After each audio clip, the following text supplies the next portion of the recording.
Hey guys, welcome to my channel. In today's video, I'm going to be sharing the 5 mistakes I made as a new loan officer. So if you're thinking about joining the business, maybe you're brand new, or maybe you're thinking about changing careers, this video is going to be very helpful in giving you an insight as to what to expect in being a new loan officer, and also how to avoid these mistakes. So without further ado, let's get started. All right, number 1 is show me the documents. Kind of like they say, hey, show me the Carfax. That's kind of where, I came up with this for the purpose of this video. And it's all about, hey, show me what's on paper. Show me what's in writing. Because a lot of times when you're speaking to clients, when you're speaking to customers, when you're speaking to agents, when you're speaking to anyone in the business, they're going to tell you things, and it's not always going to be that exact number or that exact situation or that exact scenario.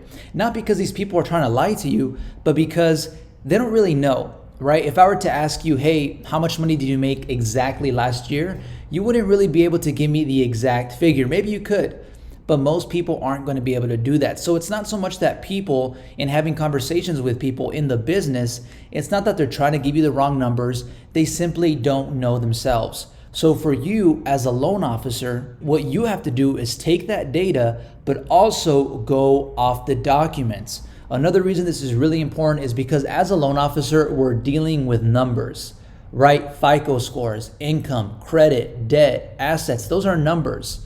They're not malleable, right? They're not changeable. They're not words where we can move them around and stuff like that. A number is a number. If the client makes 50K, the client makes 50K.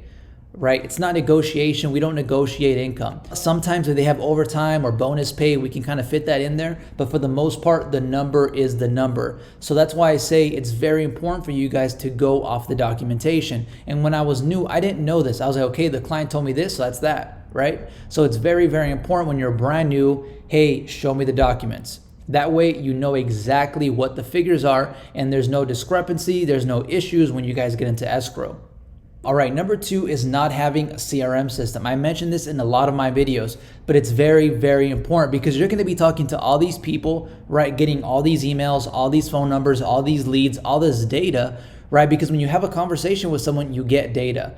They tell you, hey, I like this, I like that, I want this, I live here, this is my credit, this is my income. That's all data that you need, right? And there's no way that you're going to be able to remember it. So it's very, very important that you have a CRM system from the get-go. Yes, they are going to be pricey. Yes, you are going to have to pay money. Yes, you are going to have to spend time doing that. But I promise you, in the long run, it's going to be worth it because this is a numbers game, right? It's becoming more and more of a numbers game because it's not easy to buy a home, right? It takes people years to buy a home. Especially today, even though the lowest down payment is 3 to 3.5%, that's still $50,000 to $60,000 in some areas.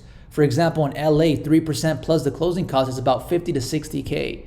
Most people do not have 50 to 60K because 76% of Americans are living from paycheck to paycheck. So you guys are catching on here, right? So it's a numbers game. So you want to keep all these contacts in your database, in your CRM, and you can't do that if you don't have one. So very, very important that you have one from the get-go. Again, it's going to cost money, but it's going to be worth it. It doesn't need to be super fancy.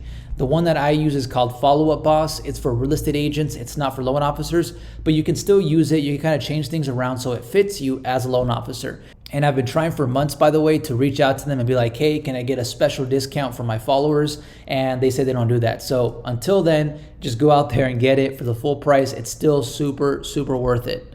All right, number 3 is wasting time with agents that you don't want to work with. This is very, very critical.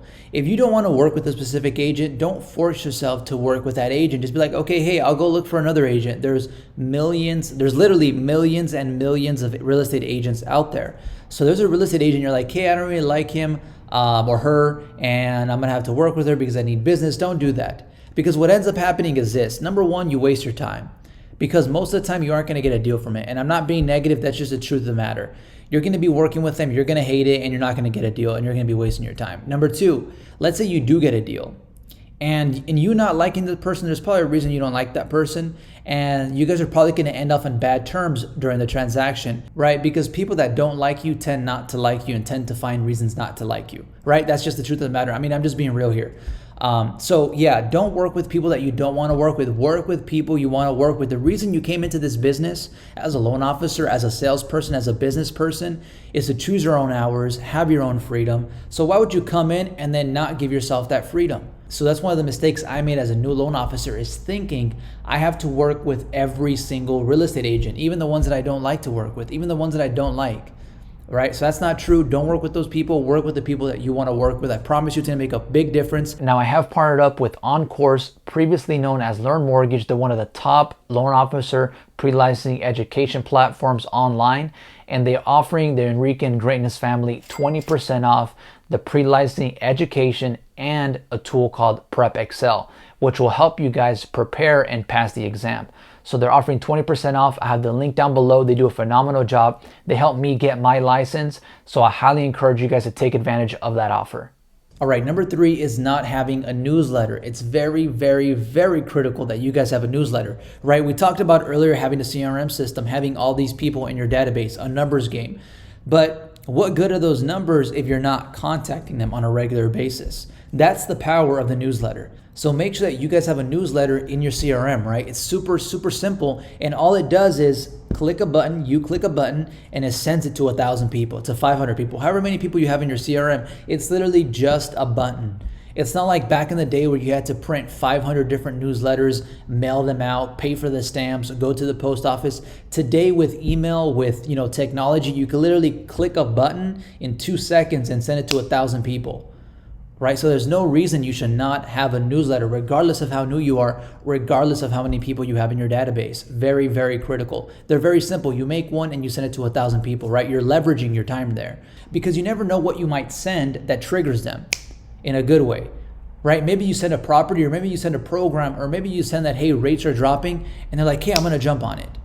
But how can they do that if they're not in contact with you, right? So you never know what they're going to buy from that newsletter. And that's kind of what it is. It's a fishing line to your database. All right, number 5 is not following up for the application. When I was new, I was like, hey, do you want to apply? They didn't pick up. I never got back to them. I didn't say, hey, do you still want to apply? Hey, do you still want to apply? Hey, how's it going? Hey, check this out. Hey, check this out. I didn't do that in the beginning. And a lot of it is because you're scared, right? One of the main reasons people do not follow up with is, number 1, they're scared, and number 2, they don't know what to say.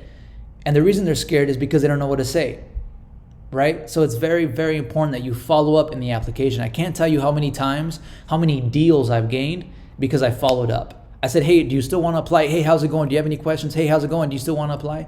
I can't tell you how many deals, how much money I've made by just making that extra call. And the way to do that, because of course, maybe you're working 10 leads and you're not going to remember to call them back, is having a CRM system. You can have a CRM system and do, like a certain campaign or a certain trigger or a certain whatever, to where the CRM reminds you to call that person, right? Maybe you add them to a campaign once they apply, and that campaign reminds them, reminds you to call them every 3 or 2 days or every other day to complete and return their application. So this is very, very critical. It's something I didn't do in the beginning, and I guarantee you it's going to make you thousands and thousands of dollars. So again, the 5th and last thing I want to share is following up with your clients. This will make you a lot of money right here, this last one. The rest are important, but this last one will make you lots of money, because people forget, right? They apply, they forget, maybe they become discouraged. But if you continue to call them and say, hey, where's the application? Hey, where's the application? Hey, where's the application? They're going to turn in that application, right? And you can't do that if you're not following up. So continue to follow up when they reach out. I didn't do this in the beginning. Maybe you're already doing it, but again, I didn't do this. So if you're not doing it, start doing it. I promise you it's going to make you a lot of money. And that's pretty much it for today's video. Thank you guys so much for watching. If you guys enjoyed this content, let me know what you guys think down below. Leave a big thumbs up and subscribe for more content just like this. I make content for loan officers, entrepreneurship, personal finance, and real estate. Thanks again so much for your time. See you in the next time, and be great.